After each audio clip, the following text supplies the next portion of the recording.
सभी किसान बहनों भाइयों और उनके परिवारों को किसान ऑफ इंडिया वेबसाइट टीम का और मेरा नमस्कार। हमारी वेबसाइट www.kisanofindia.com है और मैं सोमवार से शनिवार तक हर दिन आपसे खेती किसानी की बात करता हूं। मेरी कोशिश रहती है कि आपके काम की हर खबर आपके पास पहुंचे। खेती किसानी के महारथी तो आप ही हैं, मैं तो बस आपका दोस्त हूं और आपके लिए लेकर आया हूं आपका एक खास प्रोग्राम किसान की बात मेरे यानी परमेंद्र मोहन के साथ। आज बात करेंगे कि दिल्ली बॉर्डर पर किस तरह मनाया गया शहीदी दिवस, किसान नेता राकेश टिकैत ने क्या दिया है ताजा बयान, मध्य प्रदेश में किसानों को आज कितनी राहत मिली और बिहार में किस तरह सब्जी को विदेशी बाजार से जोड़ने की तैयारी चल रही है। तो इन सभी विषयों पर हम एक एक करके आपसे बात करेंगे। आप सुन रहे हैं किसान ऑफ इंडिया और हमारी वेबसाइट है www.kisanofindia.com।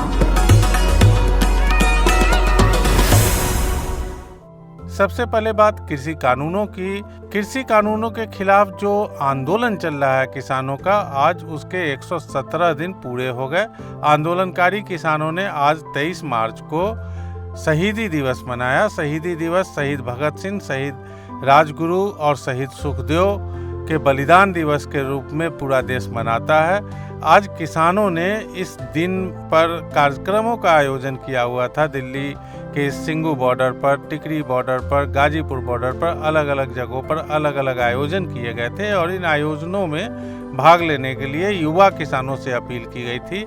युवाओं की अच्छी खासी संख्या आज दिल्ली बॉर्डर पर किसान आंदोलन के बैनर तले दिखाई भी दी और गाजीपुर बॉर्डर पर पगड़ी लंगर का आयोजन किया गया था, उसमें भी युवा किसान दिखे। सिंघू और टिकरी बॉर्डर पर भी किसान दिखे।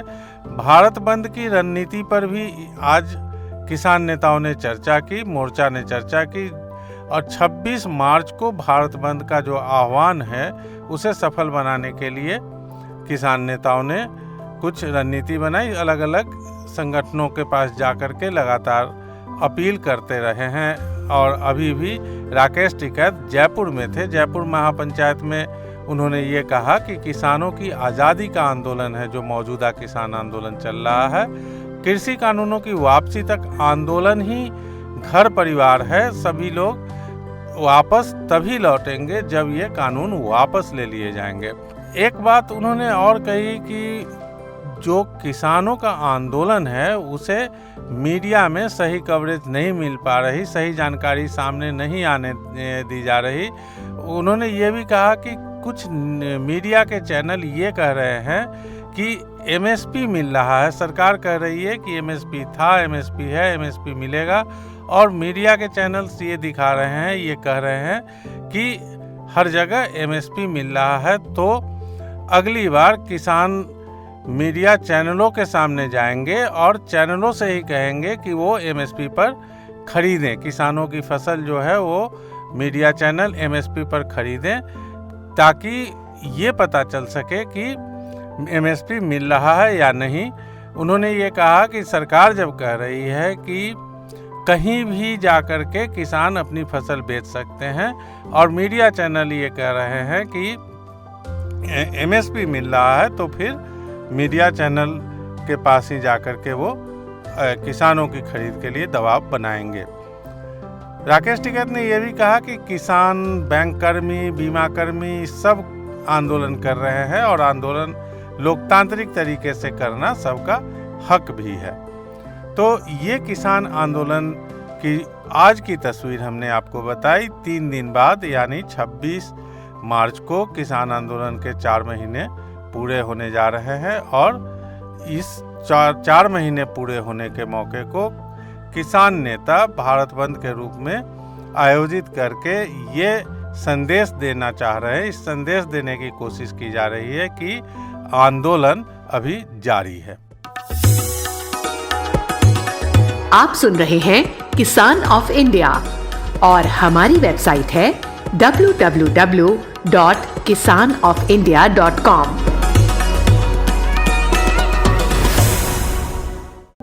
आज पंजाब के कुछ इलाकों में बारिश से फसल तबाह होने की खबर आई है। अमृतसर के कई गांवों में गेहूं की फसल को नुकसान पहुंचा है और हाल में मध्य प्रदेश में भी यही स्थिति हुई थी। मध्य प्रदेश में भी तेज आंधी और बारिश के कारण, ओला के कारण किसानों की जो गेहूं की फसल है, जो कटने की तैयारी में है, जो कट भी रही हैं, उनको काफ़ी नुकसान हुआ था। तो ये जो आपदा जो है, प्राकृतिक आपदा जो है, किसानों को हर फसल में और हर साल इसका सामना करना पड़ता है। इसके साथ ही जो उनकी मेहनत होती है, पूरे साल की मेहनत होती है, पूरे कृषि के सीजन की मेहनत होती है, वो मौसम की मार में बर्बाद हो जाती है। तो मध्य प्रदेश के किसानों के खाते में आज सरकारी राहत आई है। 30 लाख किसानों को 1530 करोड़ रुपए की राहत राशि की किस्त दी गई है।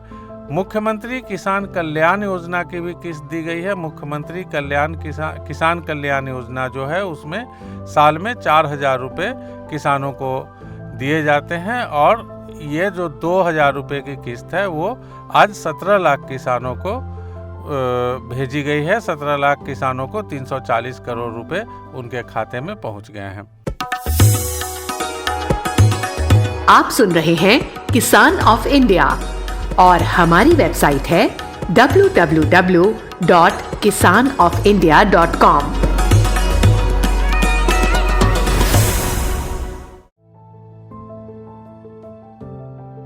बिहार के सब्जी उत्पादकों के लिए भी अब एक अच्छी खबर आई है जो मैं आपको बताने जा रहा हूं। बिहार कृषि विश्वविद्यालय में उच्च तकनीक टेस्टिंग लैब लगाया जा रहा है। इस लैब का फायदा ये होगा कि सब्जियां जो बिहार में उपजाई जा रही हैं, उन सब्जियों की टेस्टिंग की जाएगी और ये बताया जाएगा उत्पादकों को कि ये अंतर्राष्ट्रीय मानकों पर खरा उतरने में सक्षम हैं या नहीं और उन्हें क्या करना चाहिए जो उनकी सब्जियां अंतर्राष्ट्रीय मानकों पर खरा उतरे। अंतर्राष्ट्रीय मानकों पर खरा उतरने की ज़रूरत क्यों है, अब आप इसको समझिए। दरअसल होता ये है कि स्थानीय बाजार में सब्जी की कीमत काफ़ी कम मिलती है। बिहार की ही बात करें तो वहाँ जो भागलपुर का इलाका है, वो वहाँ की मिट्टी परवल की सब्जी जो है उसके अनुकूल है और सिर्फ भागलपुर में 50 मीट्रिक टन के करीब परवल का उत्पादन होता है। लेकिन बाजार न होने के कारण कई बार तो ऐसी नौबत हो जाती है कि 2 रुपये, 3 रुपये, 4 रुपये, 5 रुपये किलो के रेट में किसानों को परवल बेचना पड़ता है और पटना पहुंचने पर भी ये 10 रुपये, 20 रुपये किलो तक ही परवल की कीमत पहुंच पाती है।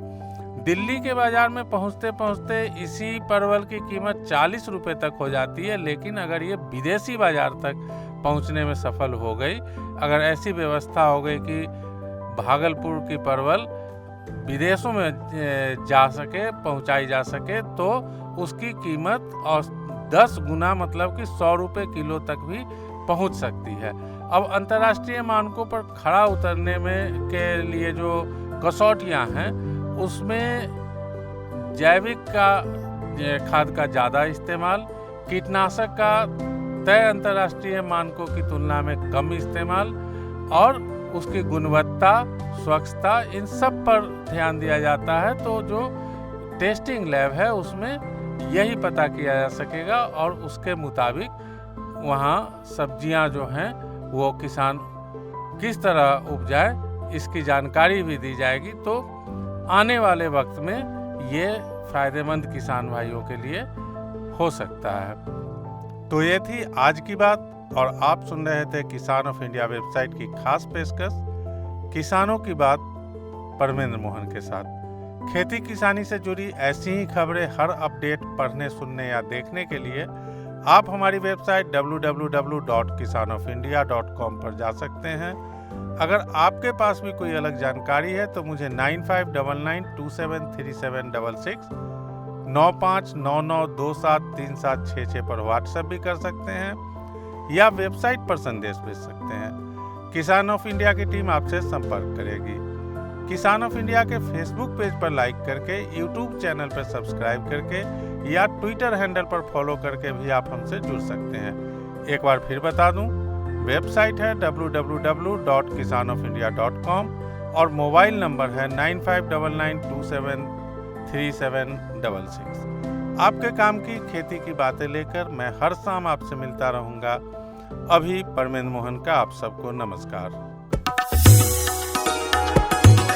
आप सुन रहे हैं किसान ऑफ इंडिया और हमारी वेबसाइट है www.kisanofindia.com। आप 9599273766 पर हमें व्हाट्सएप भी कर सकते हैं।